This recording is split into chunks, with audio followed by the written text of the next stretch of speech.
What's happening? Just wanted to do a quick update, let you guys know what I've been doing on the Volkswagen, on the Karmann Ghias, which is pretty much nothing. I've been focusing on the truck. I put a new exhaust system on it, but I'm gonna get back on these soon, hopefully.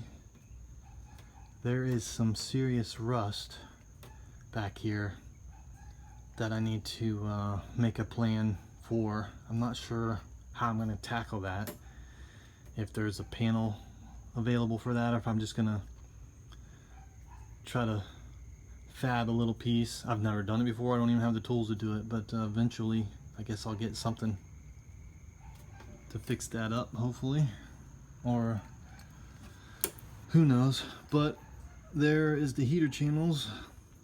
They don't look too bad from this side, but I'm pretty sure they're pretty crispy.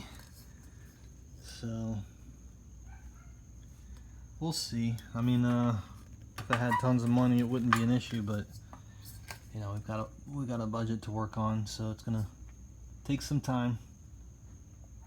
But you know, this is the first time I've ever done this, so I gotta put a plan together, get some tools, get a welder, get the pans, get all this cut out of here, and hopefully not give up on it, but we'll see. I need to get my garage cleaned up too. It's a mess. So there's the 67. Need to get back on that too. So anyway, I'll take it one day at a time. See ya.